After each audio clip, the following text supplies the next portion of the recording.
Hey everyone, I'm Sarah, 25, and I work as an accountant in the city. Right now, I'm living with my parents and my younger brother Mark, who's 22. Let's just say he's in no rush to join the working world.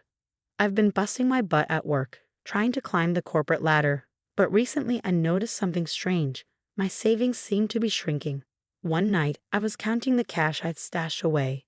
Yeah, I still do that, old school. And suddenly, I'm like, what the hell? Where's my money going? Fuming, I stormed downstairs. Mom, Dad, have either of you seen anyone messing with my stuff? I asked. Dad barely looked up from his newspaper. What are you talking about, Sarah? My money is disappearing, and I think Mark might be behind it. Mom gasped. How could you accuse your brother? He'd never do something like that. Right on cue, Mark sauntered in, all innocent. What's going on? He asked. I glared at him. You know exactly what's going on. Stop stealing my money. Whoa, chill out, sis. Maybe you're just bad at math, he smirked. Dad jumped in. Sarah, apologize to your brother. He's going through a rough patch. I couldn't believe what I was hearing. A tough time? I'm the one working my ass off while he sits around all day. Mom started tearing up. Why can't you support your brother? He's just trying to figure things out. I stormed out, slamming the door behind me. I needed to vent, so I called my best friend, Olivia. Liv, you won't believe this. Spill it, girl. What happened? I explained the whole situation. Olivia was quiet for a moment, then said, Sarah, you've got to stand up for yourself. This isn't fair. Later that week, I was at work, staring at my computer screen, totally distracted. Earth to Sarah. My coworker Tom waved a hand in front of my face. You okay? I sighed. Just family drama, nothing new. He gave me a sympathetic look. If you ever need to talk, I'm here. That night, my boyfriend Jake came over. We were cuddling on my bed when he noticed how distant I seemed.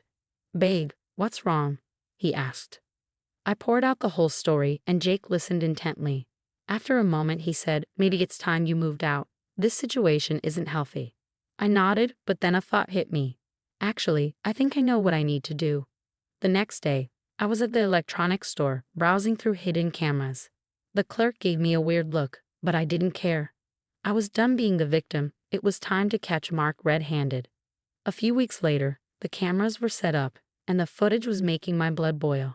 I sat at my desk, watching the videos on my laptop, and there it was, Mark sneaking into my room, rifling through my drawers, and pocketing my cash. The audacity. He even had the nerve to smirk while doing it. That lying piece off, I muttered, clenching my fists. But it got worse.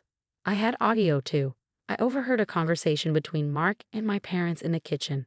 Sarah's so selfish, Mark whined. She's got all this money and won't even help her own brother. Mom's voice chimed in. I know, sweetie. We'll talk to her about being more supportive. I was livid. I called Olivia again. Liv, I caught him red-handed. No way. What are you going to do? I'm thinking of showing my parents the footage. They have to believe me now, right? Olivia hesitated. Just be prepared, Sarah. This might not go the way you hope.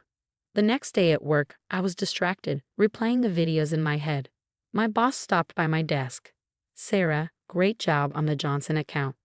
How would you feel about taking on more responsibility? I blinked. Surprise, really? I'd love to.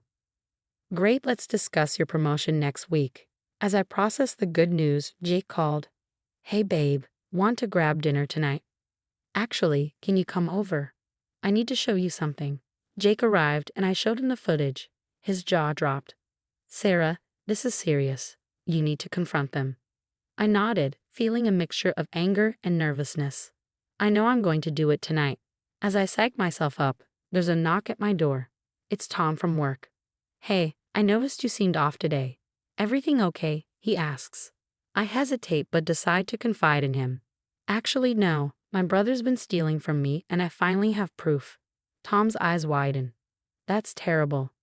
Do you need any help? I shake my head. Thanks, but this is something I need to handle myself. That night, I'm pacing in my room, the USB with the footage feeling like it weighs a ton in my hand.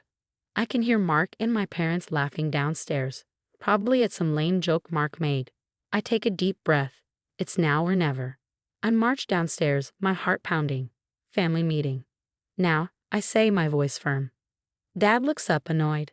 Sarah, we're in the middle of dinner. This can't wait. I reply, my voice steely. I have something you all need to see. As I set up my laptop on the dining table, I can feel Mark's eyes boring into me. He knows. But it's too late for him now. I hit play, and the room falls silent. It's time for the truth to come out, and I'm ready for whatever comes next. The video plays, and I watch my family's faces shift. Mom's hand flies to her mouth, Dad's eyes narrow, and Mark, he's turning pale as a ghost. What the hell is this? Dad demands, his voice harsh. I pause the video. This is proof. Mark's been stealing from me for months. Mark jumps up, knocking his chair over. You put cameras in your room? What kind of psycho does that? The kind who's tired of being robbed by her own brother. I snap back. Mom's shaking her head. Sarah, how could you invade your brother's privacy like this? I can't believe what I'm hearing. Are you serious? Did you miss the part where he's been stealing my money? Dad stands up, his face red with anger. You had no right to film your brother without his consent. This is a violation of his trust. His trust? I laugh bitterly. What about my trust? What about the fact that he's been lying and stealing from me? Mark sees his chance and jumps in. I can't believe you'd do this to me, Sarah. I thought we were family. Oh, don't you dare play the victim, I snarl. You're nothing but a thief and a liar. Mom starts crying. How can you say such horrible things about your brother? He's going through a difficult time. And I'm not? I shout, my voice rising. I'm working my ass off trying to save money, and he's stealing it right from under my nose. Dad slams his hand on the table. That's enough, Sarah. You will apologize to your brother right now and delete that footage. I stare at him in disbelief. Apologize? Are you out of your mind? He's the one who should be apologizing. If you can't respect your brother's privacy and trust him, Mom cuts in, her voice cold, then maybe you shouldn't be living under this roof. I feel like I've been slapped. Are you already kicking me out? Dad nods grimly. Until you can learn to trust your family and not resort to such underhanded tactics, yes. I look at each of them, Mom crying, Dad fuming, and Mark with that smug look on his face. Something inside me snaps. Fine, I say, my voice icy and calm. I'll go, but don't expect me to come crawling back when you finally realize what a manipulative leech you've been protecting. I storm upstairs and start throwing clothes into a bag. My phone buzzes. It's Olivia. How did it go? They kicked me out, Liv. Can I crash at your place? Of course, honey. I'm so sorry. As I'm packing, there's a soft knock at my door. It's Mark. Come to steal something else before I leave. I spit out. He has the audacity to look hurt. Sarah, come on. You know I was just borrowing the money. I was going to pay you back. Save it, Mark. I'm done with your lies. I brush past him, levying my bag. Mom and Dad are waiting at the bottom of the stairs. Sarah, please, Mom pleads, her voice shaky. Just apologize and we can forget this whole thing. I look at them, these people who are supposed to love and support me, and feel nothing. With a sense of disappointment, I say goodbye and walk out the door. As I wait for my Uber, I text Jake and Tom, letting them know what happened. Their supportive responses make me feel a little less alone. The car arrives, and as we drive away, I watch my childhood home disappear in the rearview mirror. It hurts, but part of me feels free. This isn't the end, it's a new beginning. Fast forward 6 months, and life has taken quite the turn. I'm sitting in my new apartment, sipping coffee and looking out at the city skyline. It's not huge, but it's mine, and that means everything. My phone buzzes. It's Olivia. Girl, you ready for tonight? This gala is going to be lit, she says. I laugh. As ready as I'll ever be. Can't believe I'm being honored at a company event. Feels surreal. After hanging up, I check my emails. There's one from my boss. Sarah, your performance this quarter has been outstanding. We're discussing another promotion. Keep up the great work. I grin, feeling a surge of pride. Take that, Mark. Speaking of Mark, word on the street is that he's gotten himself into some trouble. Without me to steal from, he turned to online scams. Big mistake.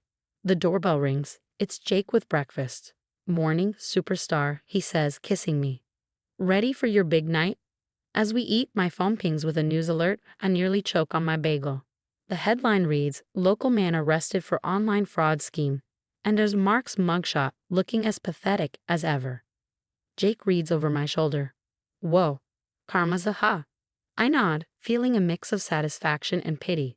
Play stupid games, win stupid prizes.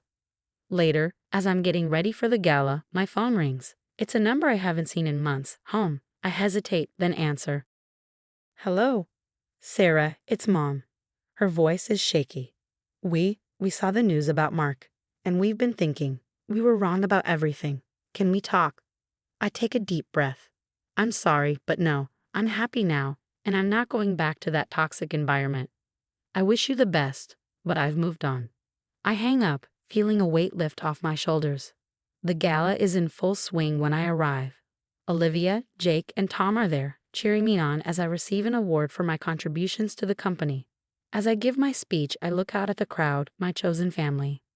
6 months ago, I thought I'd lost everything. I begin. But sometimes, losing what you thought you needed is the best thing that can happen to you. It forces you to find your true strength and your real support system. I raise my glass. Here's to new beginnings, true friends, and karma. The room erupts in applause. As I step off the stage, my phone buzzes. It's a text from an unknown number. Congrats, sis. I'm sorry for everything. Mark. I stare at it for a moment, then delete it without responding. Some bridges are better left burned. Olivia grabs my arm. Come on, girl, let's celebrate. As we get the dance floor, I realize I've never felt more free, more myself. Sometimes the family you choose is stronger than the one you're born into. And me? I'm just getting started. The story may have come to an end, but I have a question for you. If you were in my shoes, would you have forgiven your family and given them another chance? Or do you think I made the right choice by cutting ties completely? This situation isn't black and white, and I'd love to hear your thoughts.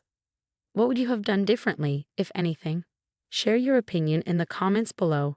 Your perspective might help someone going through a similar situation. If you enjoyed this story and want to hear more like it, don't forget to hit that like button and subscribe to the channel. Your support means the world to me and helps me continue sharing these real-life experiences. Thanks for watching, and I'll see you in the next video.